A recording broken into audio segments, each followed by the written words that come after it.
안녕하세요. 축구 전문 기자 한준입니다. 에스턴 빌라와 지난 주말 2024-2025 시즌 FA컵 32강전 탈락 과정에서 세계 최고의 피니셔이자 프리미어리그 최고의 공격수로 평가받아왔던 토트넘의 캡틴, 대한민국의 캡틴 손흥민 선수의 빅 찬스 미스, 그리고 결정적인 득점 기회에서 슈팅이 아니라 패스를 선택했던 장면을 두고 프리미어리그의 레전드 출신 해설위원들이 일제히 문제를 제기했습니다. 영국에서 FA컵 대회는 공영방송인 BBC에서 생중계하고 있는데요. 에스턴 빌라와 토트넘의 경기를 경기장 현장에서 지켜보며 중계했던 전 프리미어리그 득점왕 출신 공격수 디온 더블린, 전 토트넘 공격수이자 잉글랜드 대표 공격수인 저메인 데포, 전 잉글랜드 대표팀 골키퍼이자 셀틱에서도 활동을 했고 토트넘에서 손흥민 선수와 함께 생활하면서 정말 친한 사이가 됐던 골키퍼 조 하트가 출연해서 손흥민 선수가 빌라와의 경기에 보여줬던 실망스러운 플레이, 그리고 최근의 부진은 기량 자체가 떨어졌다거나 에이징 커브, 나이가 들어서가 아니라 자신감이 떨어진 게 원인이라고 설명했습니다. 선수 출신의 눈으로 면밀하게 분석한 내용인데요. 이와 더불어서 영국 BBC의 최고 분석 프로그램 매치 오브 더 데이의 메인 진행자죠. 게리 리네커, 앨런 시어러, 마이칼 리처즈,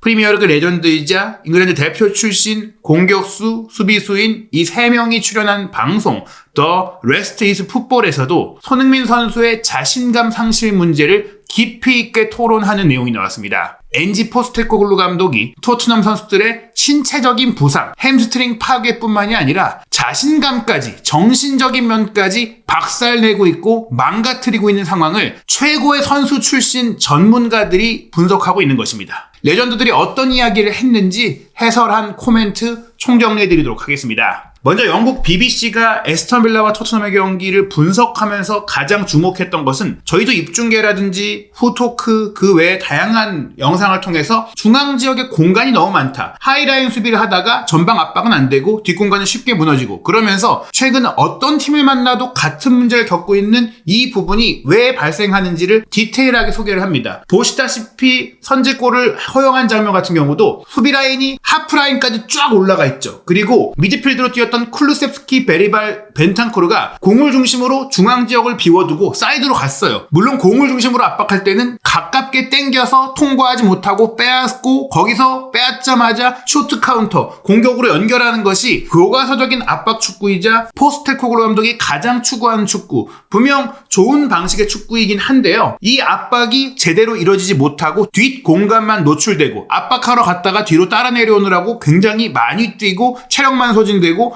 결국 그 어떤 효과도 보지 못하는 축구가 된 겁니다. 저메인 데포는 이 장면을 이야기하면서 또 다른 패널들도 이 장면뿐 아니라 여러 차례 토트넘이 쉽게 에스턴 빌라에게 슈팅 기회를 허용하는 장면들을 보면서 선수들이 어리고 부상 선수가 많다는 게 지금 토트넘의 문제가 아니라고 했어요. 이 문제도 있지만 팀의 스트럭처, 구조가 없으면 그냥 많이 뛰게 되기만 한다라고 이야기합니다. 계속 정신없이 뛰어다니기만 하게 된다. 그리고 그런 팀을 상대하는 입장에서는 골을 넣기가 아주 쉽다라고 했습니다. 뒤에 내려섰다가 그냥 상대의 후방 라인을 깨기만 하면 되기 때문에 에스턴 빌라는 또 이런 상황에서 개인 능력으로 돌아서고 풀어내고 전방 압박을 통과할 수 있는 좋은 기술을 가지고 있는 선수들이 있기 때문에 토트넘 선수들은 이런 방식으로 경기를 하지 말고, 특히 경험이 있는 선수들이라면 우리 압박 방식, 대형 방식, 수비 라인 바꾸자, 서로 그 위치를 얘기해주고 커버해주고 그런 플레이를 추진했어야 됐다, 경험 있는 선수들이 역할을 해줘야 했다, 이렇게 얘기를 합니다. 좋은 형태를 갖추지 못한 팀은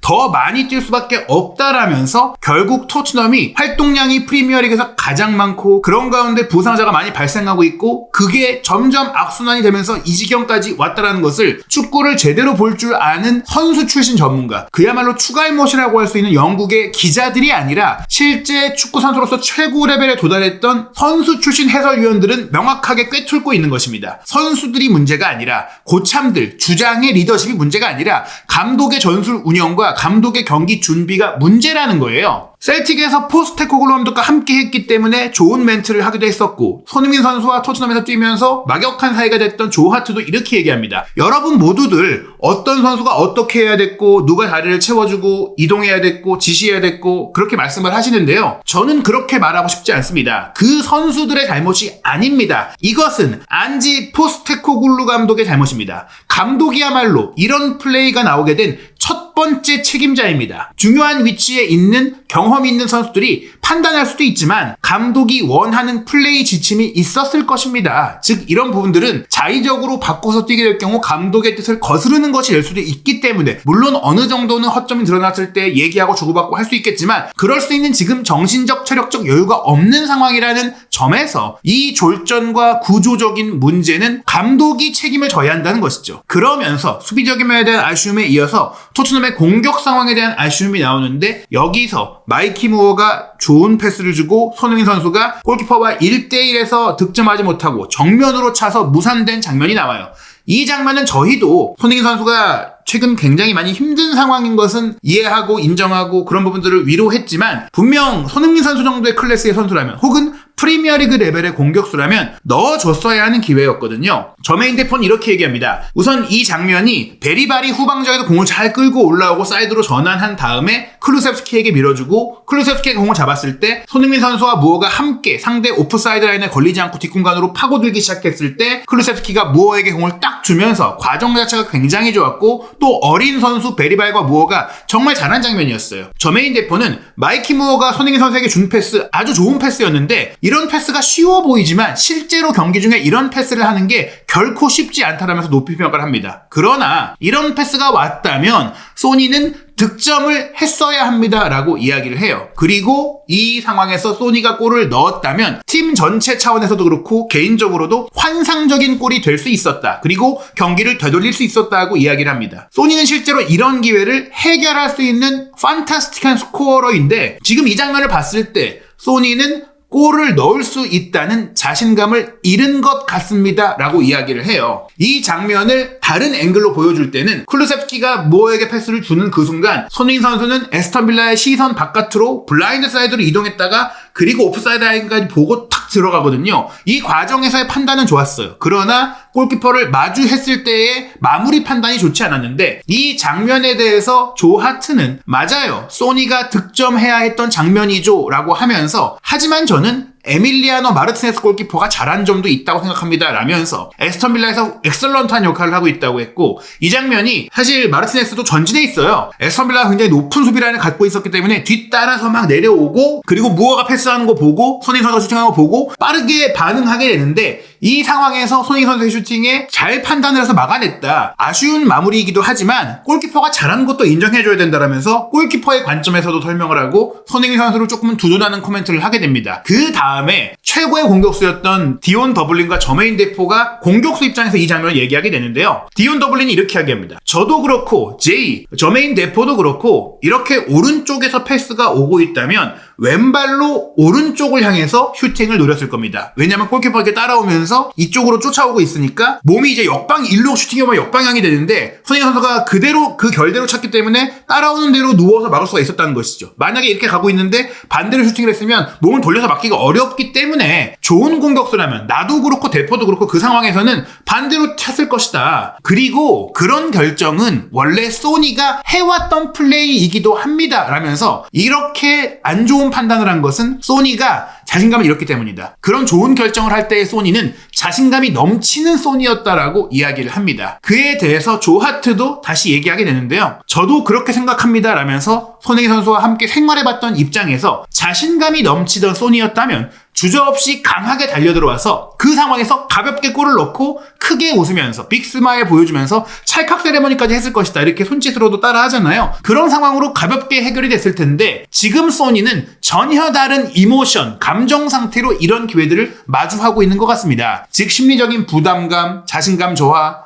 우려 이런 것들이 굉장히 느껴지는 손흥민답지 않은 플레이가 지금 나오고 있다는 것. 그리고 이런 판단의 영역은 재차 말씀드리지만 나이가 들어서 경기력을 잃어버렸다 이런 게 아니라는 거예요. 자신감만 되찾으면 충분히 이 장면을 다시 해결할 수도 있다는 겁니다. 즉 지금 토트넘 선수단 전체가 앞서 수비적인 상황, 조직적인 상황, 압박적인 상황 모든 것들을 통틀었을 때 모두가 자신감을 잃어버리고 있는 상황 속에서 주장인 손흥민 선수는 더 큰 부담감과 책임감 속에 이런 기회가 왔을 때 본인다운 모습을 보여주지 못하고 있다는 겁니다. 또 레스트 이즈 풋볼, 보이는 라디오 방송, 팟캐스트 방송, 게리 리네커와 앨런 시어러, 마이카 리차즈가 이야기하게 되는데 마이카 리차즈는 출연을 했고 앨런 시어러는 자신의 이제 집에서 줌 연결을 통해서 화상 분석을 하게 되는데요. 여기서 앨런 시어러가 꽤 강하게 손흥민 선수의 이날 활약을 비판합니다. 아시다시피 앨런 시어러는 굉장히 유명한 손흥민 선수 지지자로서 본인이 손흥민 선수의 열광적인 팬이라고까지 인정하며 잘할 때 정말 많은 찬사를 쏟아냈던 인물이잖아요. 그런데 앨런 시어러는 에스턴 빌라와의 경기에서 손흥민 선수가 전혀 변화를 만들지 못했다라며 이번 경기는 토트넘의 베테랑 선수들이 분명히 좋은 역할을 못했다고 비판을 합니다. 손흥민 선수뿐만이 아니라 로드리고 벤탄쿠르, 데안 쿨루셉스키, 주장 손흥민 선수에게 사실 조금 더 요구를 많이 할 수밖에 없다. 이런 경험이 많은 선수들이 해줘야 된다. 그런데 손흥민 선수가 전반전에 결정적인 기회도 놓쳐버렸고 플레이도 아쉬웠다. 지난 두세 달 동안 토트넘이 부상 위험을 겪는 동안 오히려 어린 선수들, 젊은 선수들, 그레이나 베리발이나 스펜스나 이런 선수들이 더 빛나고 있고 그 선수들의 공로가 큰 상황이다. 반면 오히려 경험 있는 선수들 그리고 팀 전체적으로는 완전히 자신감이 부족하고 때로는 투지까지도 부족하다면서 어려운 상황을 이겨낼 만한 동력이 고참 선수들에게 나오지 않고 있다고 그런 얘기를 통해서 주장 손흥민 선수의 책임도 얘기를 합니다. 이미 지난 목요일 밤 리버풀과의 카라바오컵 4강 2차전 이후에 상당한 비판이 쏟아졌기 때문에 저는 이런 선수들, 고참 선수들 손흥민 선수에게서 어떠한 반응, 변화가 있기를 만회하고자 하는 서력의 의지를 기대했습니다. 그들은 안필드에서 골을 넣지 못했는데 그때와 이번 빌라전 전혀 변화를 만들지 못했습니다. 경기 시작 10분이나 15분부터 선수들이 제대로 강하게 모습을 보여줄 것을 기대했는데 오히려 후반전에 와서야 조금 그런 모습을 보여줬다는 점은 걱정스러웠습니다. 그러면서 후반전 시작 8분, 9분 정도였죠. 오른쪽에서 포로가 끝까지 노력해서 공을 컷백으로 올려줬을 때 손흥민 선수는 다른 토트넘의 공격수들이 앞으로 달려들 때 뒤로 쓱 빠지면서 특유의 영리한 움직임으로 빈 공간을 만들고 거기서 공을 잡았어요. 그리고 터치하고 슈팅하려고 하는 각이었는데 슈팅이 아닌 비스마가 비어있자 그쪽으로 패스를 합니다. 물론 각이 좁혀 들어오긴 했지만 한 번의 터치 이후 재차 슈팅 과정의 동작이 느렸고 주저했고 빠르지 못했기 때문에 패스를 할 수밖에 없게 된 것이죠. 여기서 그냥 빠르게 판단해서 구석을 노리는 슈팅을 때리는 게 좋은 판단이었다는 얘기들이 나오고 있는데요. 또 다른 전문가 마이카 리차즈가 이 장면에 대해서 손흥민 선수도 다른 토트넘 선수들과 마찬가지로 현재 자신감이 부족하다라고 이야기를 합니다. 마이카 리차즈가 이렇게 말을 했어요. 손흥민은 예전과 같은 자신감 넘치는 플레이를 하지 못하고 터치만 많이 하고 있습니다. 공을 질질 끌기 시작했고 단호한 상황이 못 나오고 있고 안전한 패스, 욕먹지 않을 수 있는 패스 그런 것만 나오고 있다는 거예요. 저는 이 장면에서 혼자 생각했습니다. 소니가 분명히 여기서 패스하지 않고 때리겠지. 옛날 같으면 여기서 터치하고 구석으로 감아찼을 겁니다. 이 상황에 대해서 손흥민 선수에 대한 아쉬움은 손흥민 선수가 저희의 관점으로 손흥민 선수의 오플레이를 오래 더 봐온 입장에서는 공을 뺏기고 역습당하는 상황까지도 주저하면서 본인이 욕심내고 이타적인 플레이를 더 추구하려고 했던 면이 있어요. 하지만 그 부분조차도 본인의 자신감이 떨어져 있기 때문에 걱정이 많기 때문에 이렇게 되는 것이다. 앨런 시어러도 이어서 거들었습니다. 자신감으로 가득 찬 손흥민이었다면 발을 뻗고 슈팅하거나 스텝 오버를 하든 뭐든 본인이 해결하려고 했을 겁니다. 골을 넣으면서 자신감으로 가득 찼을 때의 손흥민 선수였다면 그 상황에서 패스를 하는 것은 생각조차 할 수 없었을 겁니다. 본인이 기회를 해결하라고 미루는 상황이 나올 리가 없다라는 거죠. 근데 지금 손흥민 선수는 마치 너가 폭탄 돌리기를 하듯이 주저하고 도망치고 있다는 겁니다. 이 발언들을 듣고 저메인 데포와 디온 더블린도 이야기하는데요. 저메인 데포는 손흥민 선수가 패스를 한 결정에 대해서 심각하게 놀랐다고까지 얘기를 합니다. 쇼크를 크게 받은 거죠. 먼저 디온 더블린이 토트넘의 전체적인 얘기를 다 짚어낸 다음에 이런 얘기를 하고 싶진 않지만 손흥민 선수가 저렇게 슈팅하지 않고 패스하는 것을 우리는 하이드, 숨는다고 부르곤 합니다. 공격수들은 저거 기회를 미룬 것이다. 도망친 것이다. 공을 원하지 않는 척하고 오히려 받을 수 없는 위치로 가는 것과 같은 모습입니다. 현재 토트넘의 어떤 선수도 이런 자신감 있는 모습을 보여주지 못하고 있는데 팀 내 최고의 선수인 토트넘 최고의 선수인 소니까지도 이런 모습을 보이고 있다는 것. 정말 토트넘이 좋지 않은 시기를 보내고 있다 보니까 이런 단계를 겪게 되는 겁니다. 팀 전체의 자신감이 떨어져 있는데 소니 혼자 자신만만한 플레이를 하기가 어려운 상황이라는 것이죠. 그러면서 앨런 시어러가 이야기한 것도 제가 들었는데 8야드 앞에서 정말 슈팅할 기회가 있었는데 동료에게 넛지해버렸어요. 패스를 해버렸어요. 이렇게 이야기를 하고요. 저메인 대포도 이 심각하게 놀랐다고 하면서 그 장면, 비수마에게 패스를 냈던 장면이야말로 지금 손흥민 선수의 자신감이 어느 정도까지 떨어졌는지를 보여주는 지표가 됐다라고 이야기를 합니다. 소니가 거기서 슛을 할 거라고 예상했는데 패스를 하자 정말 놀랐고 믿을 수가 없었습니다. 손흥민 선수는 양발로 슈팅을 정말 잘하고 각도를 바꿔서 슈팅을 넣을 수 있는 선수인데요. 우리 모두가 경험을 해보기도 했고 축구를 해본 사람이라면 누구나 경기력이 좋지 않을 때가 있습니다. 그럴 때 때로 숨어있기도 하지만 그래도 결국 뭉치고 이겨내야 합니다. 손흥민 선수의 이런 판단과 결정은 지금 본인이 좋지 않은 시기, 팀이 좋지 않은 시기 속에서